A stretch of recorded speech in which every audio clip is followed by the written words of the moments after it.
Hello everybody, this is Ali Inan with another session for the paper of English Précis and Composition. Today we'll be briefly looking at the set of questions related to reading skills. This is the primary purpose of this paper. The paper is named after one of the questions related to reading skills, that is of Précis writing. So the test of reading skills is divided into two categories: Précis and reading comprehension. Both carry 20 marks each. If anyone wants to evaluate a candidate's English language skills, I, as a student of English language, firmly believe that the ultimate test is the question of Précis writing. However, going through the questions of Précis and composition or comprehension, we need to consider that a candidate needs to identify the purpose of the writer and the purpose of the passage. The purpose can be divided into several layers, or there might be even a single purpose of a passage. For example, a passage might have explanation as the purpose at its core. Description can also be the purpose of the passage. There would be certain passages which might be focusing on argumentation. There can be a few passages which are solely concerned with persuasion. Certain passages would be related to information, and they would aim to provide certain information to the reader. There would be a few passages which might focus upon analysis of an idea. Before writing the Précis, or even attempting the questions of comprehension, you need to identify the purpose of the passage. For instance, if we are reading a passage and there are several adjectives and adverbs, the purpose is description. If there is another passage in which there is a call to action with certain arguments, the purpose is persuasion. There can be certain passages in which no one is trying to prove a point. It is mere presentation of facts, mere presentation of data of any kind, which might be the subject of the top of the passage. The purpose is providing information. If a passage looks back at the past, or maybe looks forward at the future, or considers the present in relation to past and future, the purpose is analysis.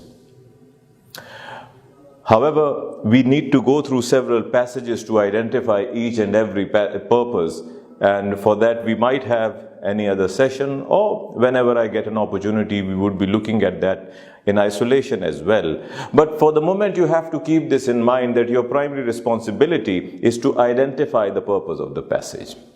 The most important paragraph, or the most important question, is related to Précis and composition. Most of the candidates are least aware that what do the examiners think about Précis writing. You must know that there are certain marking categories which the examiners keep in mind when it is about Précis writing. The first category is lexical resource. I must clarify that lexical resource does not only refer to vocabulary. It is a wider term which has been used by linguists and examiners to consider a wider set of categories which also includes vocabulary. But then the natural and sophisticated control over words, and then several sets of categories of words, including collocation of words, understanding the formality and informality in the passage, the substitution of the words, all comes into the category of lexical resource.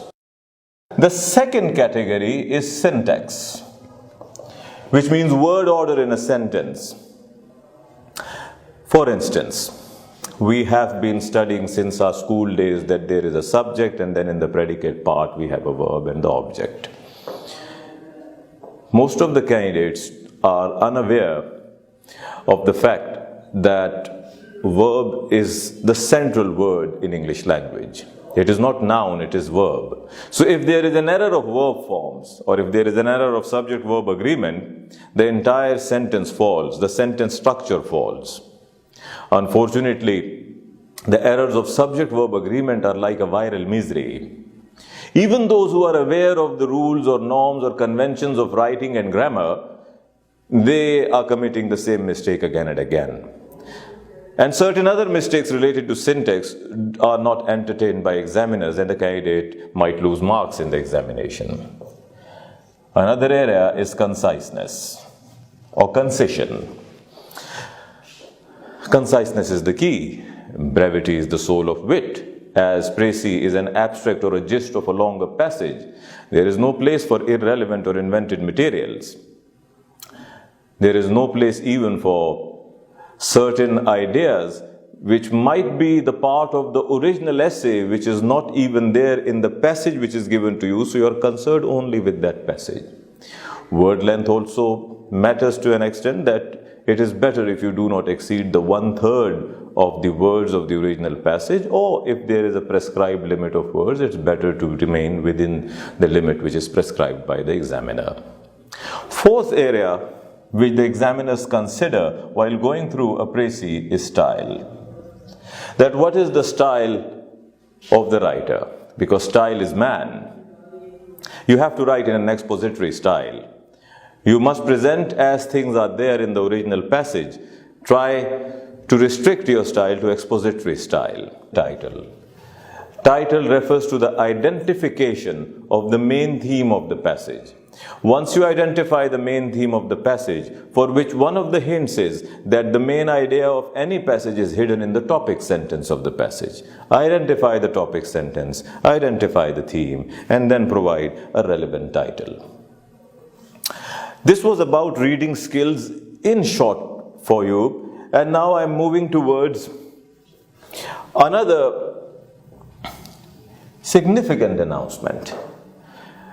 That soon my book, Competitive English, is going to hit the markets, and it is solely for the purpose of facilitating all those who love English language, all those who want to fall in love with English language, all those who aspire to become a bureaucrat and crack CSS examination. It is also a book which is going to build your grammatical skills even if you're aspiring for any other examination. It will also help you build your vocabulary for most of the English tests, including GRE and GAT. It is going to build your writing skills as well, because this book is divided into several categories.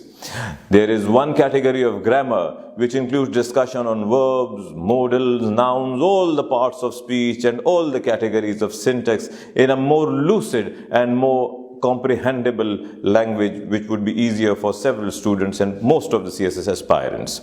Another group of this book is vocabulary, in which we will be addressing the technique of root words. We will also be addressing the technique of identifying the meaning of idioms, and there is a complete list of idioms. There is also a list of pairs of words, phrasal verbs. The third group or the category of this book is reading skills, in which we will focus on questions like précis and composition, questions on comprehension, and how can we improve our reading skills. Another set or category of this book is writing skills, in which the book focuses on construction of paragraphs, maintaining coherence and cohesion. Even if you have to write shorter paragraphs, longer essays, those brief tips on writing skills would be enlightening for most of the candidates. The book also focuses on language in use, the level shifts from one language to another, which are essential if you are trying to translate any passage, any piece of work from one language to another language. For your facility, there is also a set of past papers from several comparative examinations across the length and breadth of Pakistan and even South Asia. I hope that once the book hits the markets, you are going to avail this opportunity. Go through that book. Remember me in prayers. Stay sanitized. Stay safe. God bless you. Bye-bye.